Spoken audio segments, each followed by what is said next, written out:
বিরতির পর স্বাগত। ঘোর শঙ্কায় রয়েছে এবার বেজিং। কেন এই কথা বলা হচ্ছে?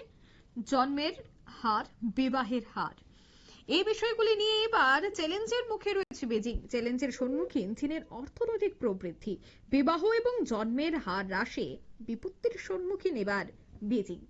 সে বিষয় নিয়ে বিস্তারিত জানবো। টেলিফোন লাইনে যুক্ত হয়ে গেছে বার্তা সম্পাদক দেবব্রত চক্রবর্তী। দেবব্রত দা, ঠিক কি জানতে পারছো?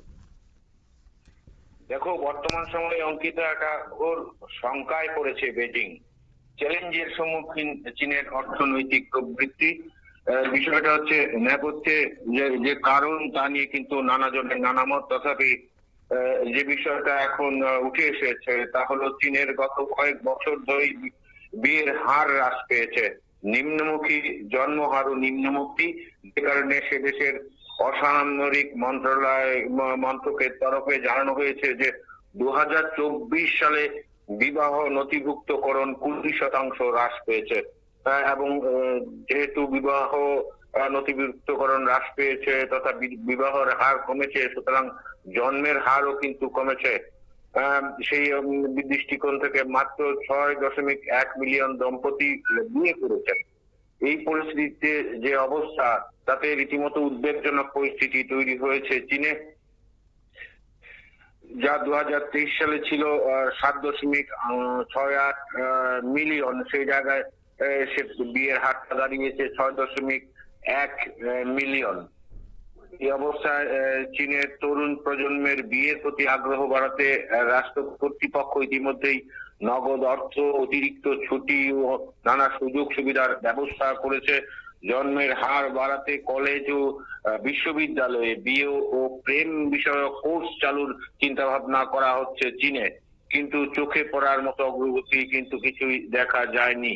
চীনে তরুণ প্রজন্মের বিয়ের প্রতি অনীহা সে দেশের অর্থনৈতিক প্রবৃদ্ধির কে চ্যালেঞ্জের মুখে সামনে দাঁড় করিয়ে দিয়েছে।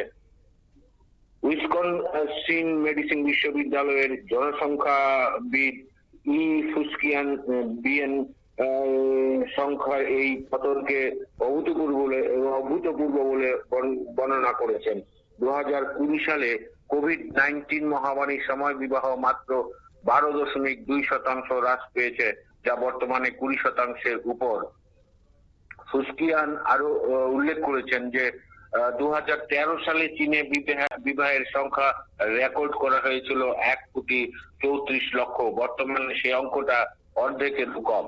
যদি এই প্রবণতা অব্যাহত থাকে তাহলে ফুসকিয়ানের সতর্কবাণী যে চীন সরকারের রাজনৈতিক ও অর্থনৈতিক উচ্চাকাঙ্ক্ষা তার জনসংখ্যাগত অস্থিরতার কারণে ধ্বংস হয়ে যাবে। বিশ্বের বিশেষজ্ঞরা কিন্তু এমনটাই মনে করছেন। বিশ্বের সর্ববৃহৎ জনসংখ্যার দেশ চীনে ক্রমশ বয়স্কদের সংখ্যা বাড়ছে। সে দেশের 30 কোটি নাগরিক আগামী দশকে অবসর গ্রহণের পথে পা রাখবেন। এই যে পরিস্থিতি, এই পরিস্থিতিটাই কার্যত একটা শঙ্কার মধ্যে ফেলে দিয়েছে। একদিকে জন্মের হার তোমার কয়েক দশকে ধরে হ্রাস পাচ্ছে।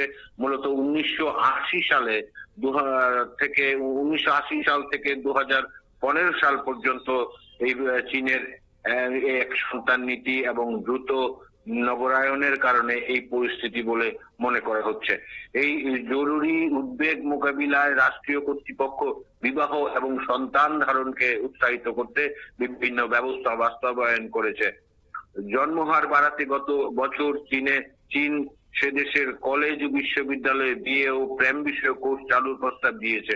গত নভেম্বরে রাষ্ট্র স্থানীয় সরকারগুলিকে জনসংখ্যা সংকট সমাধান, সঠিক বয়সে সন্তান ধারণ এবং বিবাহের প্রতি আস্থা বৃদ্ধির জন্য নানা পদক্ষেপ গ্রহণ করতে অর্থ বরাদ্দ করেছে। চীনের জন্মহার উদ্বেগজনকভাবে তোমার বাড়ছে মহামারীজনিত স্থবিরতার পরে। 2024 সালে চীনের জন্মহার সামান্য বৃদ্ধি পেয়েছে, কারণ 2024 সাল ছিল ড্রাগনের চীনা রাশিচক্রের বছর অনুসারে এই বছর জন্ম দেওয়া শিশুদের উচ্চাকাঙ্ক্ষী এবং প্রচুর ভাগ্যবান বলে মনে করা হয়। তবে তা খুব আশাব্যঞ্জক নয়। তথা তথ্য থেকে আরো জানা গেছে যে বিবাহ বিচ্ছেদে আবেদনের সংখ্যা বৃদ্ধি পেয়েছে। গত বছর বিশ্ব যা একটা পরিসংখ্যান ঠিক এই মুহূর্তে উঠে এসেছে, তা হলো গত বছর 2.6 মিলিয়নেরও বেশি দম্পতি বিবাহ বিচ্ছেদের আবেদন করেছেন, যা 2023 সালের তুলনায় 1.1% বৃদ্ধি পেয়েছে। চীন যখন তার জনসংখ্যাগত চ্যালেঞ্জগুলির সঙ্গে লড়াই করছে, তখন রাষ্ট্রীয় কর্তৃপক্ষ তরুণ প্রজন্মের মধ্য দিয়ে বিয়ে, সন্তান ধারণ এবং পারিবারিক মূল্যবোধ প্রচারের ক্ষেত্রে একটি কঠিন লড়াইয়ের সম্মুখীন হয়ে পড়েছে।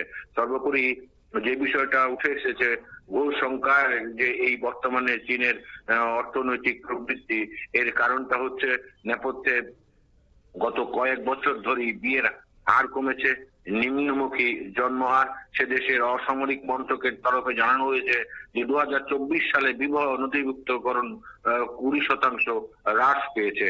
সেই কারণে কার্যত বিয়ের সংখ্যা হ্রাস এবং জন্মসংখ্যা হ্রাসের কারণে কিন্তু বর্তমানে চীনের যে অর্থনৈতিক প্রবৃদ্ধি হ্রাস পেয়েছে বলে বিশেষজ্ঞ মহল এবং স্থানীয় যারা এই ব্যাপারে কাজ করছেন তাদের অভিমত অঙ্কিতা। ধন্যবাদ দেবব্রত দা। অর্থাৎ চ্যালেঞ্জের সম্মুখীন চীনের অর্থনৈতিক প্রবৃদ্ধি কি করবে বেজিং, তা নিয়েও কিন্তু এবার চর্চা শুরু হয়েছে আন্তর্জাতিক মহলে। নিয়ে নিচ্ছে এই মুহূর্তে ছোট্ট একটি বিজ্ঞাপন বিরতি।